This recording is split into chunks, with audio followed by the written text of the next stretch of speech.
Hello guys, I am your new GL story teller Chinno angel. Story का नाम है प्यार हो गया तुमसे। सीधा चलते हैं स्टोरी की तरफ। रात हो चुका था, 11 हो रही थी। विक्रम ने एक बड़ा सा क्लब में पार्टी कर रहा था। श्रुति और अनन्या वहाँ वेश बदल कर पहुंची थी और अनन्या ने एक ग्लैमरस ब्लैक ड्रेस पहनी थी और श्रुति ने एक वेटर का रूप लिया था। और अनन्या बोलती है कि ब्लूटूथ पर, श्रुति मैं विक्रम के टेबल के पास जा रहा हूँ, तुम धीरे से उसके कैबिन की तरफ निकलो। श्रुति बोलती है कि ठीक है अनन्या, बी केयरफुल, विक्रम बहुत गंदा आदमी है। अनन्या विक्रम के पास जाती है और उसके बगल में बैठ जाती है और विक्रम शराब पी रहा था और फुल नशे में धुंध था। और विक्रम ने अनन्या को देखकर बोलता है कि हाय ब्यूटी, तुम कौन हो, पहले कभी नहीं देखा। अनन्या बोलती है कि नकली स्माइल के साथ, बस आपकी चाहत खींच लिया मुझे। सुना है आप आद्या ठाकुर को तबाह करने वाले हैं। विक्रम ने जोर से हंसते हुए बोलता है कि आद्या, वो तो अब रास्ते पर आने वाले हैं। मेरे पास उसकी कंपनी का वो सीक्रेट पेपर से जो उससे बर्बाद कर देगा। उसी वक्त श्रुति ने धीरे से विक्रम के प्राइवेट कैबिन में घुसती है और उससे वहां एक लॉकर देखती है। उसने लॉकर तोड़ने की कोशिश करती है। थोड़ी देर की मेहनत के बाद लॉकर खुल गई थी और वहाँ वही फाइल्स थी और श्रुति ने फाइल्स उठाती है, पर जैसे ही वो मुड़ती है वहाँ विक्रम का एक बॉडीगार्ड खड़ा हुआ था और बॉडीगार्ड बोलता है कि कहाँ जा रहे हो चोरी। श्रुति कुछ नहीं कह पाती है, वो चुपचाप खड़ी रहती है। घर पर आद्या को श्रुति का मैसेज मिलता है, प्रॉब्लम हो गई, वेयर हाउस पर आओ। आद्या ने तुरंत अपनी गन निकालती है और कार की तरफ भागती है। वेदिका ने उसे रोकने की कोशिश करती है और बोलती है कि आद्या, इतनी रात को कहाँ जा रहे हो। आद्या बोलती है कि हे, अंदर जाओ और दरवाजा बंद कर लो। राजेश भाई को बोलो मुझे जाना होगा, श्रुति खतरे में है। आद्या ने कार स्टार्ट करती है और 120 स्पीड पर कार चलाती है। उसके दिमाग अब सिर्फ विक्रम को खत्म करने का बारे में सोच रही थी। वेयर हाउस पहुंचने से पहले आद्या ने कार रोक दी है। उसका दिल जोर से धड़क रहा था। उसने वेदिका को कॉल करती है और बोलती है कि हे, अगर मुझे कुछ हो गया तो।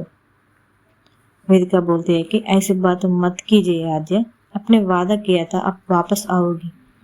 आद्या बोलती है कि वादा निभाऊंगी, पर सुनो, मैं तुमसे बहुत प्यार करती हूँ। शायद कह नहीं पाती हूँ, पर तुम मेरी सास हो और आज मुझे ये कहना है, मुझे प्यार हो गया तुमसे। एक एक कर कॉल कट करती है। वेयर हाउस के अंदर जाती है। वहाँ विक्रम ने श्रुति और अनन्या को बांध कर रखा था और विक्रम आद्या को देखकर बोलता है कि ओ आद्या ठाकुर, अब देखते हैं तेरे अंजाम। आद्या बोलती है कि विक्रम, तूने लंदन में भी यही गलती की थी, तूने मुझे अकेले समझा था। तभी वेयर हाउस के चारों तरफ से पुलिस और आद्या की बॉडीगार्ड्स निकलता है और आद्या ने पहले ही प्लान बना रखा था कि पर विक्रम ने चालाकी और अनन्या की गर्दन पर चाकू रख देता है और विक्रम बोलता है कि पीछे हटो वरना ये मर जाएगी। श्रुति चिल्ला पड़ती है। आद्या ने गन नीचे रखती है, पर उसकी आंखों में वही शैतानी चमकती और आद्या बोलती है कि विक्रम, तू भूल गई मैं हॉकी प्लेयर रही हूँ। आद्या ने नीचे पड़ी एक लोहे की रॉड को उठाती है और इतनी तेज से विक्रम के हाथ पे मारती है कि विक्रम के हाथ पे चाकू नीचे गिर जाती है और अगले पल आद्या ने विक्रम को पकड़ती है और जमीन पर पटक कर उसके चेहरे पर पंचेस की बरस करती है और आद्या बोलती है कि ये मेरी वाइफ के लिए और ये मेरी फ्रेंड के लिए और ये मेरे लिए एक एक कर विक्रम को मुंह पे मारने लगती है। विक्रम बेहोश हो जाता है। पुलिस उसको लेकर चली जाता है।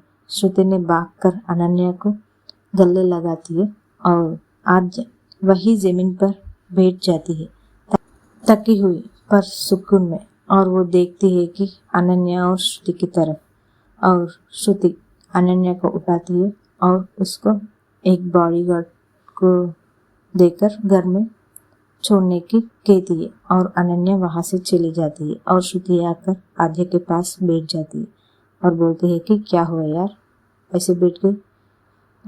आद्या बोलती है कि थोड़ा सुकून मिल गया अब।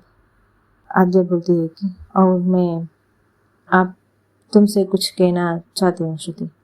मुझे आप और अनन्या का रिश्ते की कोई प्रॉब्लम नहीं।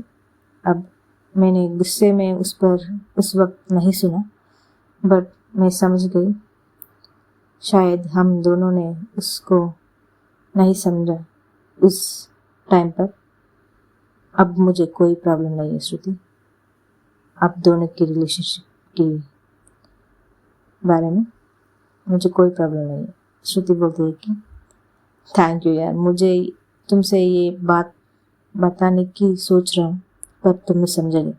एक एक कर वो दोनों गले लगाती है। आज उस पेपर को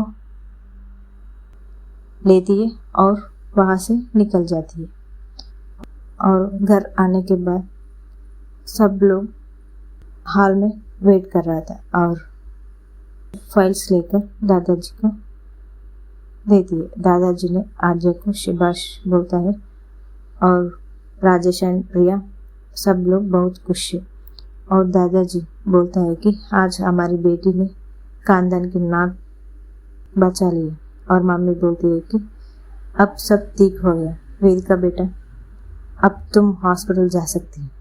वेदिका ने आद्या की तरफ देखती है। आद्या ने मुस्कुराकर हाँ में सर हिलाती थी और ऐसे ही वक्त निकल जाता है। रात को आद्या और वेदिका अपने रूम में था। आद्या ने वेदिका को पीछे से ही हग किया था और आद्या बोलती है कि अब कोई डर नहीं, सब साफ हो गया। वेदिका बोलती है कि आपने बहुत हिम्मत की है आद्या, थैंक यू। आद्या बोलती है कि सिर्फ थैंक यू। आद्या ने वेदिका को घुमाकर बेड पर लेटाती है और इस बार उनका रोमांस बहुत नरम और प्यार था। आद्या ने वेदिका के होठों को बहुत देर से चूम रही थी और आद्या ने वेदिका की पीठ पर अपने हाथ फेरते हुए और उसने वेदिका की साड़ी के पल्लू को हटाकर उसके कंधे पर अपना चेहरा छुपाती है और आद्या बोलती है कि मैं तुम्हें कभी चोट नहीं पहुंचने दूंगी, मैं बदल लूंगी तुम्हारे लिए।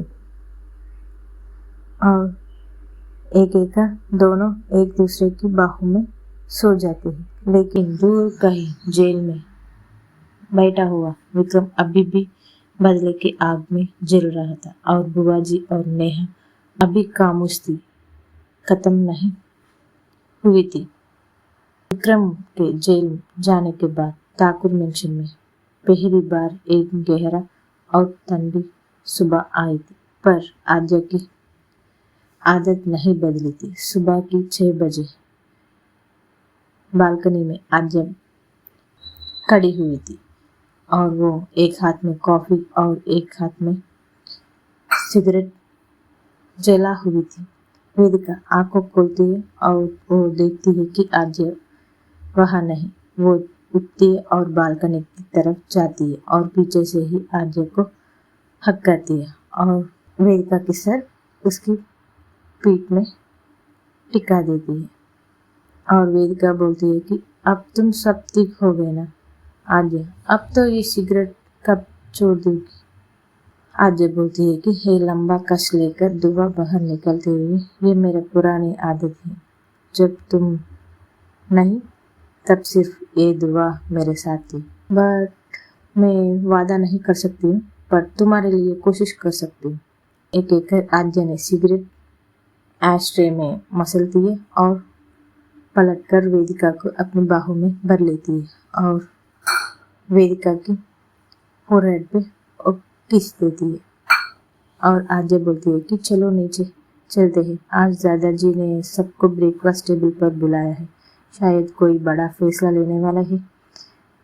एक एक कर वो दोनों नीचे चले जाते हैं। नीचे डाइनिंग हॉल में पूरा परिवार जमा था। दादाजी सबसे ऊपर बैठा था।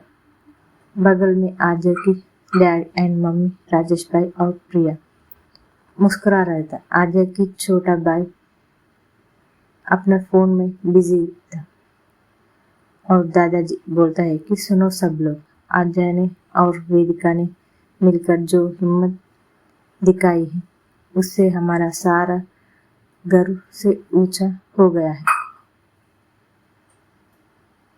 लेकिन मैं चाहती हूँ कि अब हमारे परिवार और बढ़ दे।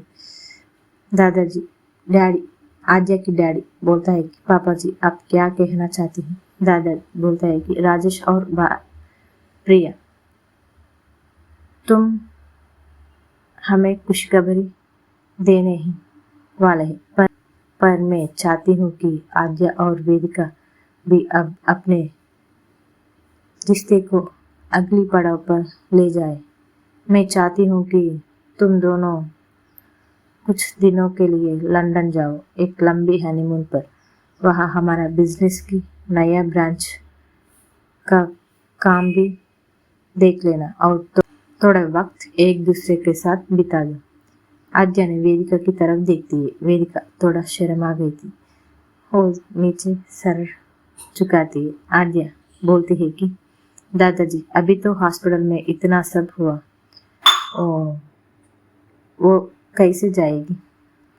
आद्या की मम्मी बोलती है कि बेटा हॉस्पिटल हम संभालेंगे, अनन्या और वानी है ना, तुम दोनों जाओ, अब हॉस्पिटल की फिक्र मत लो। ये कहने के बाद तभी एक सर्वेंट भागते हुए आती है और बोलती है कि साहब घर की फोन में कॉल आया था, बुआ जी का फोन है। ये कहने के बाद सब लोग उस सर्वेंट को देखने लगती है। आद्या का चेहरा सख्त हो गया था। उसने फोन लेती है और गुस्से में बोलती है कि बुआ मैंने कहा था ना फोन मत करना। बुआ बोलती है कि फोन पर रोते हुए, आद्या बेटा नेहा ने अपना नस्ल कट लिया है, वो तेरा बिना नहीं रह सकती है, वो हॉस्पिटल में है, प्लीज एक बार आ जाओ। आद्या ने बिना कुछ बोले फोन कट कर देती है और उसका गुस्सा फिर से दिमाग पर छान गया था। आद्या ने सीधा हॉस्पिटल पहुंच जाती है। वेदिका भी उसके साथ थी। इमरजेंसी वार्ड में नेहा लेटी हुई थी, उसके हाथ पर पट्टी बांधी थी। बुआ जी वहां बैठकर रो रही थी और नेहा आद्या को देखते रोने लगती है और नेहा बोलती है कि आद्या तुम क्यों नहीं समझती, मैं तुमसे प्यार करती हूँ, वो वेदिका तुम्हारे लायक नहीं। आद्या नेहा के बेड के पास जाती है और नेहा की जख्मी हाथ को जोर से पकड़ती है और नेहा दर्द से चीख पड़ती है और आद्या बोलती है कि ये नाटंकी किसी और के सामने दिखाना। नेहा तुमने नसीम काटी है, अगली बार अगर तूने ऐसे ड्रामा किया ना तो मैं खुद तेरा गला काट दूंगी। और ये मेरी वाइफ है और ठाकुर खानदान की बहू है, अगर तूने उसके खिलाफ एक लफ्ज भी बोला ना तो मैं भूल जाऊंगी तुम मेरी बहन जैसी हो। और बुआ जी बोलती है कि आद्या ये क्या बदतमीजी है। आद्या बोलती है कि बदतमीजी आपने शुरू की थी बुआ जी, विक्रम के साथ हाथ मिलाकर। आज के बाद नेहा अगर मुझे देखती हो तो अंजाम बुरा होगा। और हे चलो यहाँ से। एक एक कर वेदिका को हाथ को पकड़ती है। वेदिका ने देखती है कि नेहा की आंखों में अभी भी पछतावा नहीं है बल्कि एक गहरी नफरत है। वो समझ गई थी कि ये कहानी अब खत्म नहीं हुई है। और उसी हॉस्पिटल की दूसरी साइड श्रुति और अनन्या खड़ी थी। श्रुति ने आज अनन्या का हाथ पकड़ती है और बोलती है कि अनन्या, आद्या को सच पता चल गया है। उसने मुझसे कहा है कि उसको हमारे रिश्ते से प्रॉब्लम नहीं है। अनन्या बोलती है कि सच में आद्या ठाकुर ने ऐसे कहा? श्रुति बोलती है कि हाँ, और उसने ये भी कहा है कि अगर हम चाहते हैं तो हम एक साथ रह सकते हैं। अनन्या, क्या तुम मुझे एक और मौका दोगी? 10 साल पहले जो दूरी टूटी थी उससे फिर से जुड़ने का। अनन्या ने स्माइल के साथ श्रुति को गले लगाती है और बोलती है कि मैं हमेशा तुम्हारे लिए इंतजार किया है श्रुति। एक एक कर वो रोने लगती है। श्रुति भी अनन्या को टाइटली पकड़ती है, उसको शांत करने की कोशिश कर रही थी। और ऐसे ही वक्त निकल जाता है। रात को कमरे में लंदन जाने के लिए पैकिंग हो रही थी। वेदिका ने कपड़े जमा रही थी। तभी आद्या ने पीछे से आकर उसको बेड पर गिरा देती है और वेदिका बोलती है कि आद्या, पैकिंग करने दीजिए, कल फ्लाइट है। आद्या बोलती है कि फ्लाइट कल है पर मैं आज ही उड़ाना चाहती हूँ।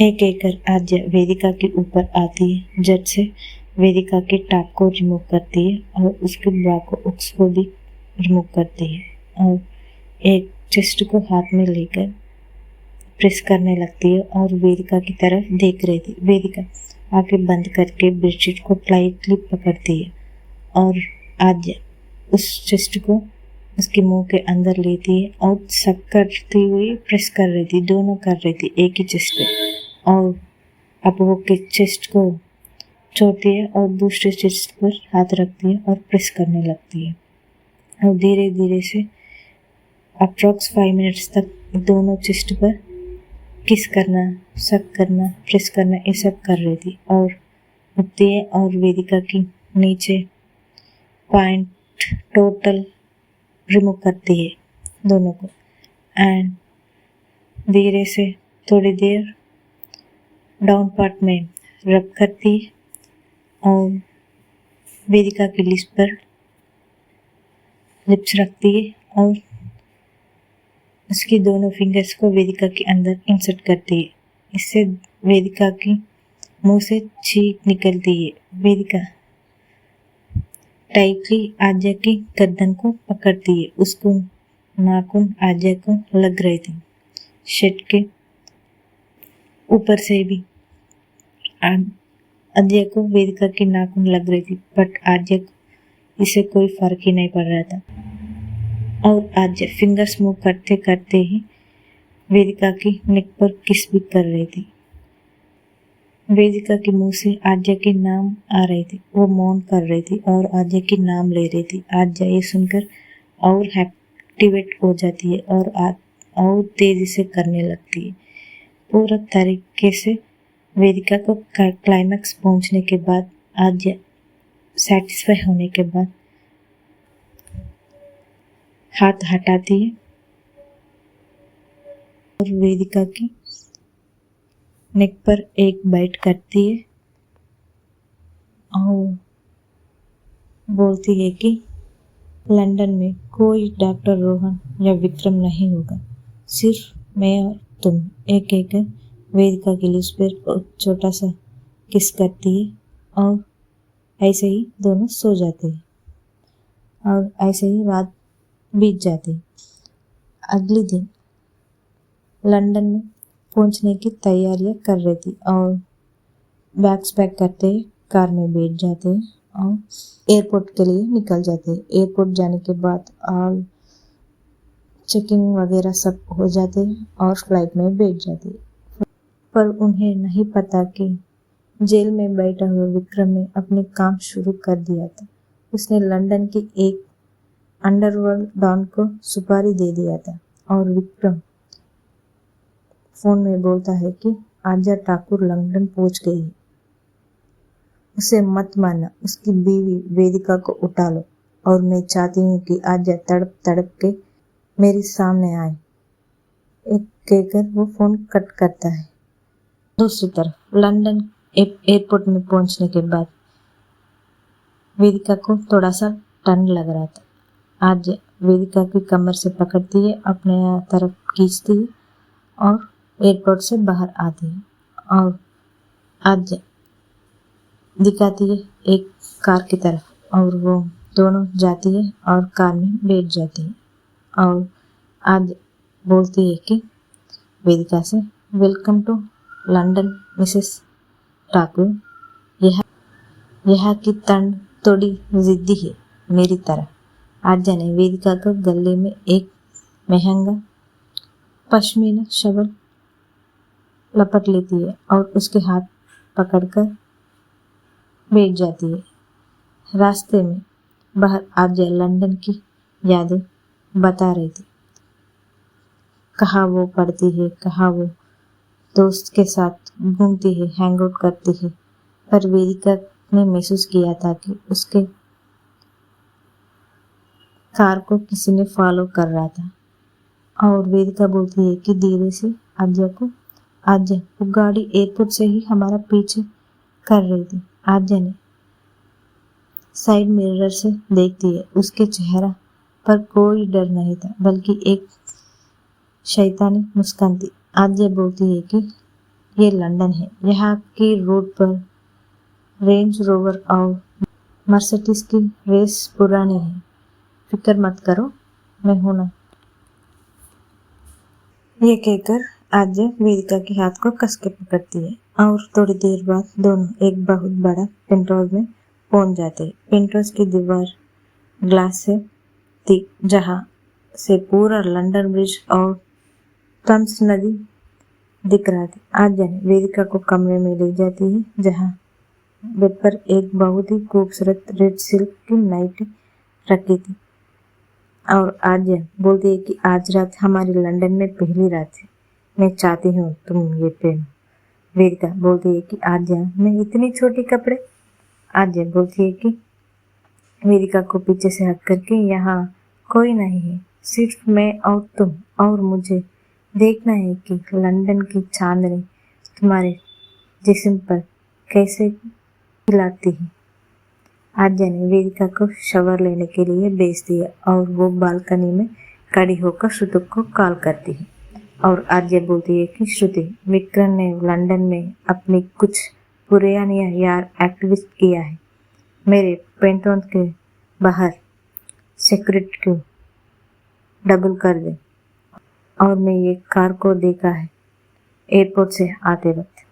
श्रुति बोलती है कि आद्या तुम संभल कर रहना। अनन्या कह रही थी कि विक्रम ने जेल से ही किसी मार्क नाम के गैंगस्टर को कांटेक्ट किया है। तभी वेदिका बाथरूम से बाहर आती है। आद्या फोन कट करती है और वेदिका की तरफ देखती है। वेदिका वही रेड सिल्क नाइटी पहनी हुई थी। उससे गीले बाल उसकी कंधे पर गिर रहा था।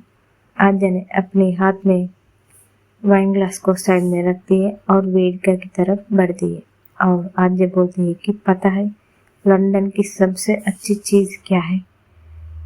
यहाँ की रातें बहुत लंबी होती है। आद्या ने वेदिका को बेड पर लेटाती है और रूम की लाइट्स बिल्कुल मध्यम करती है। आद्या वेदिका की होठों पर अपनी उंगली फेरते हुए धीरे धीरे से अपने होठों में भर लेती है। इस बार आद्या की एक किस बहुत स्लो थी और डीप और वो उसकी निचले वाले होठों को सक कर रही थी, जैसे हो हर एक पल को महसूस करना चाहती है। आद्या ने वेदिका की नाइट की स्ट्रिप्स को धीरे धीरे से नीचे सरकती है और उसने वेदिका की मूंछ पर अपने गर्म होठ रख देती है और डीप बाइट करती है और वेदिका के मुंह से एक चीख निकलती है और आद्या ने वेदिका की नेवल पर अपनी टंग रखती है और सर्किल बनाने लगती है और फिर नीचे नीचे जाती है और वेदिका की पल्स के पीछे एक जगह बनाती है और आद्या बोलती है कि आज मैं तुम्हें लंदन बुला दूंगी और सिर्फ मैं याद रहूंगी।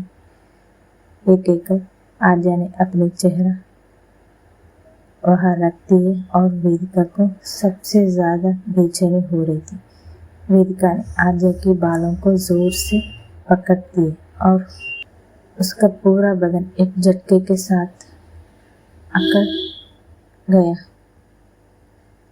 जब आद्या ने अपनी फिंगर्स को भी इंसर्ट कर ली थी, आद्या धीरे धीरे से फिंगर्स मूव कर रही थी और टंग भी यूज कर रही थी और थोड़ी देर बाद फिंगर्स को फास्ट मूव करने लगती है और उस आद्या थोड़ा सा उठ जाती है और वेदिका के ऊपर आती है। उसकी फिंगर्स अभी भी वेदिका के अंदर थी और वो मूव करते करते वेदिका के लिप्स को भी किस करने लगती है और आद्या वेदिका को क्लाइमेक्स पहुंचने के बाद वो पूरी तरह सेटिस्फाई होने के बाद उसका फिंगर्स रिमूव करती है और वेदिका को बाहों में लेकर सो जाती है।